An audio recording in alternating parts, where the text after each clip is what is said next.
Welcome to Friday Football Fever, everybody. I'm Mike Barnes, KV Sports. Can you believe next week is the last week of the regular season? We're going to sort out the playoff chase a little bit more tonight, and I'm going to hand out some district titles, like in this very first game. 16. Welcome to Friday Football Fever, Game of the Week.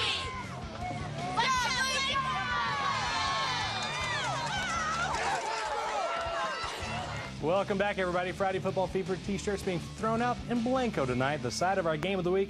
KV's Matt Mitchell limping a little bit. He had ACL surgery last week. He's on the job, though, tonight with some great highlights for us. Matt, what do you have for us? Well, I'll tell you what, Mike. You know, back in August, on the first day of two-a-days, I went out to Lago Vista to check in with the Vikings and talk to them about the upcoming season. And even on the very first day of two-a-days, they were talking to me and said pretty much the road to a district championship would go through Blanco. Fast forward nearly 3 months, and sure enough, it is a dogfight in District 13 2A. Bunch of teams clustered right at the top, including the front-running Vikings. They're looking for a win tonight over Blanco to clinch their third straight district championship. Meanwhile, Blanco, still some work to do. They could win a district championship tonight, or at least claim a share of that. But more importantly, their playoff hopes hinge largely on a win tonight. Let's go to the highlights and show you how all this one turned out as Lago Vista was trying for their second straight win over the hometown Blanco Panthers. Now, Blanco will take the opening kickoff and promptly march down the field. Quarterback Tanner Rogers heaves it 45 yards to Weston Copenhaver, and just like that, it is 7-0 Panthers. Lago Vista would waste no time in evening the score. They were tied at 7 when, in the second quarter, Rogers going to keep it himself on the option. Check out the stiff arm. Woo! Over 40 yards on the run. That sets up Rogers up the middle to pay dirt. A short time later, he will call his own number. The extra point, no good, but with just under 2 minutes and change, Panthers up 13-7. But the Vikings didn't even need 2 minutes to score. Garrett Swan up top to Dylan Edwards. That sets up a short touchdown run, and the extra point gives Lago Vista a 1-point halftime lead. Pick it up in the third quarter now. Blanco on the move again.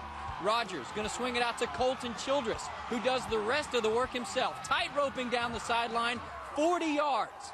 Tim Goodman will carry it home a few plays later. Extra point, no good, but Panthers back on top, 19-14.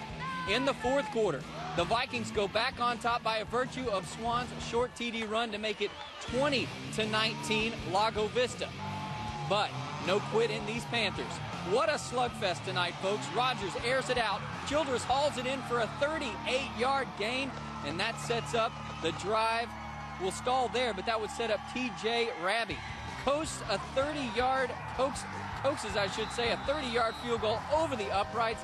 Yes, sir, with 63 seconds left, Blanco is back in front, but what happens next is the play of the game. Watch closely, folks. Swan connects with Dylan Haynes, who celebrates a bit too early and drops the ball before crossing the goal line. We went back and looked at it in slow motion. Sure enough, he did drop it. Blanco recovers, and that should do it, right? Not so fast. The officials rule an inadvertent whistle blew the play dead before Blanco recovered the football, a mistake that sets the Vikings up at the 2. Swan sneaks it in for the game winner, and the Panthers are grief-stricken. Unbelievable. But that's the way it turned out. The Vikings win it 28-22 to clinch their third straight district championship, albeit in controversial fashion. Football, it seemed like a crazy end to what was a hard-fought game. Yeah, the kids should have ran through the goal line there and not worry about where it is and put the ball down. That was our fault. We need to fix that as a coach, and they got to finish the play. Sometimes you win the game, sometimes you didn't necessarily deserve it there, but our kids fought back after getting down early, and it was a great battle. Blanco's a great program, historic program, and we knew coming in it's going to be for the title, and I'm proud of our kids.